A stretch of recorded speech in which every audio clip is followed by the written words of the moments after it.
Hi, welcome to another episode of I Don't Have the Answers. I'm your host, Tim Four, and yes, we're going to talk about it again. Now, before we dive into today's show, I wanted to give a little background about how I come up with the topics that I use for my show each week. And they're all something that has impacted me on one level or another. It's all something personal to me. Every single episode means something to me. And I draw upon my own personal experiences and information I have from friends and loved ones to make the decisions to move forward with those topics. And this week is no different. This morning I went to spoil my son and went to a local donut establishment.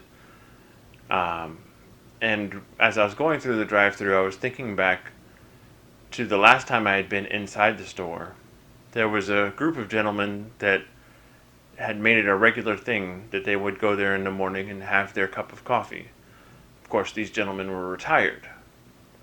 And that is my lifelong goal, to get to that point, by the way, where I can sit there and shoot the breeze with some fellows that share like-minded opinions. And as I was going through the drive-thru, I happened to turn to my left and I see that those guys were still there.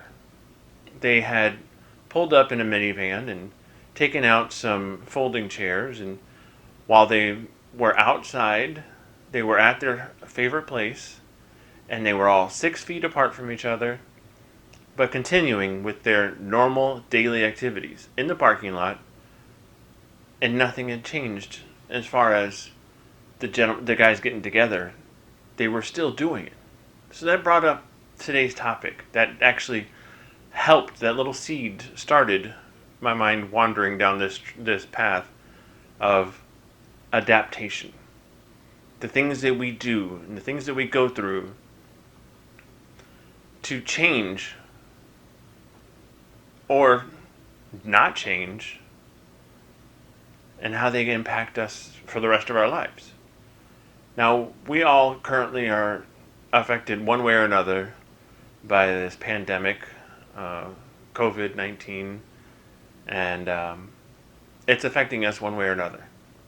We're either all working from home, or we're essential workers and we're braving the elements, so to speak, to get to our jobs so that we can continue our way of life as much as possible. But we're all being affected by it. And we have a choice to make. Do we adapt to these changing times? Do we adapt to what's going on? Or do we accept it and fail miserably? I personally don't feel like failing. I'm not accustomed to it. I've done a lot of it in my past, but I don't like it. So I am moving forward with my life and adapting to these things to make sure that I'm prepared, and to make sure that I'm going to be coming out on the other side victorious, so to speak. When I was thinking about this topic, I happened to be scrolling through social media, and a friend of mine had posted something that kind of made me feel like it was meant to be, because they were all events that things that they saw while they were out for a walk or a car ride today. And they saw these things, and it just furthered my point that we are adapting. This man said that this is what he saw when he was driving around. Saw a homeless fight outside Fogo de Chao. Never been to the place, but I understand. A family giving a homeless couple each a new pillow and new shoes. Coronavirus testing sites at Lilly and the VA. Joggers holding their breath when they pass others. And this next one got me a little bit. A group of 10 kids throwing a football to one another in a circle, spaced 6 feet apart and wearing gloves.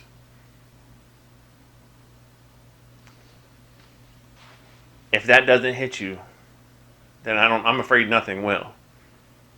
These young men and women adapted their playtime to make sure that they were still able to do something that they enjoyed and remain safe. We all need to do that. We're all frightened and worried about making sure that we have enough supplies to last, but we're basing that requirement on having supplies to last on something that we did before this. Maybe it's time to adapt to make sure that we have a new way of thinking. Maybe we don't use the same amount of products that we used to use. Maybe we get back to a point when we're a little bit more conscious of these things. Now, everybody's frightened about the toilet paper shortage in all of these retail establishments. But those that didn't get a chance to buy them, they are figuring out ways to make sure that what they had stretched. No more wasting. No more using frivolously because you can always just go to the store and get some more. That's something that's to think about, because before it wasn't even close to on our radar.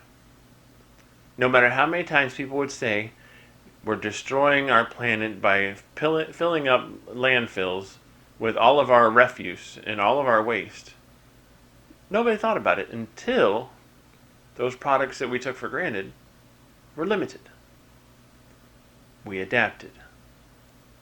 There's food shortages on shelves in some locations. Some that aren't getting the replacements fast enough. They are not getting refilled fast enough. So what are we doing? There's a lot of websites out there talking about making bread instead of buying it because it wasn't available. We're using the equipment and the products that we have to get by, to adapt. It's what we need to do on a whole nother level that we've never done before to make it through. Some of the suggestions that people have given me is different products that they use for cleaning, because some of the top brand disinfectants were no longer available at the grocery stores that they were going to. So they came up and they showed me different websites on different things to use instead of those name brand cleaners, instead of those bleaches. These are the things that our forefathers and mothers used to clean their homes, and it was good enough for them. It was good enough to get us to where we are now. Why can't it be good enough for us? We need to think before we complain. We need to adapt to a new way of living. Now, I don't exactly like the fact that we are isolated from one another, but we have the ability to overcome that isolation. Tonight, for example, I was blessed to have a party of sorts for my nephew who's in another state. We weren't able to be together tonight, but using the technology that we had from all across the state of Florida and Georgia, we were able to, and actually Arizona, we were actually able to sing happy birthday to my nephew and all come together and chit-chat for a little while using the technology that we had. We adapted. I know it's not the same as being able to give a hug or to watch them personally unwrap their gift from us, but I believe that my nephew will appreciate what we went through to be able to wish him his happy birthday today. And if he happens to watch this episode, happy birthday, Dominic. Now, some things aren't as easy to adapt to as others. Not being able to see a loved one that's getting sick. Not being able to be with them in the hospital when they're going through a procedure. That one hit a little hard this week, as my brother went through something that I really wish he didn't have to do alone. But with current health guidelines, he was forced to go to the hospital and stay in the hospital for 3 days by himself. I don't wish that upon anyone. My mother had a very hard time knowing that her son was in the hospital and she wasn't able to go and be with him. He's also got a little one at home. So those are some scary times. These are adaptations I don't really wish to get used to. Some are a little bit more severe. There's a hospital in Michigan that posted something about their new policies regarding triage today. And they are extreme measures. I recommend taking a look at those measures when you get a moment. I'll have a link to those at the end of the show. But we do have to change. We have to change for the better. And we have to change immediately. We will not be able to survive based on the way that we've done things all along. Unfortunately, that has got us nowhere. It's got us to today, to an event like this, where I can sit here in my home and talk. I'm pretty good at that. I know that most of the people that are listening or watching have at least some idea of what they want to do to change. But if you don't, reach out. If you don't want to talk to me, there are plenty of people out there that would love to talk to you about how to change, how to adapt, how to get by. A lot of people are complaining that their grocery stores do not have enough produce to sustain them the way they used to. That's true. Today I drove 25 miles to a farmer's market that I had totally forgotten about. I'd driven past it many times before. I totally forgot about. I called them on before I headed out, and they confirmed, yes, they were open, and they were fully stocked. Our local farmers markets still have produce. Adapt. Go visit them. This week I had a delivery from a local cattle rancher who still has cows, who still has the ability to provide quality products if we just adapt.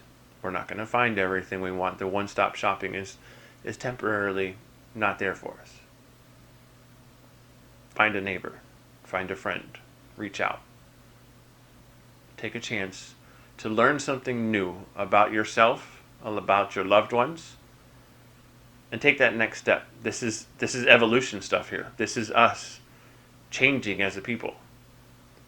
We can either decide to get on with our lives and move past this in a helpful and meaningful way, or we can sit back and wait for the end. Doesn't sound like anything I want to do. So, as I've always said, and will continue to say, talk to me. I may not have the answers, but I will talk about it anyway. Thank you for your time and have a wonderful and safe day.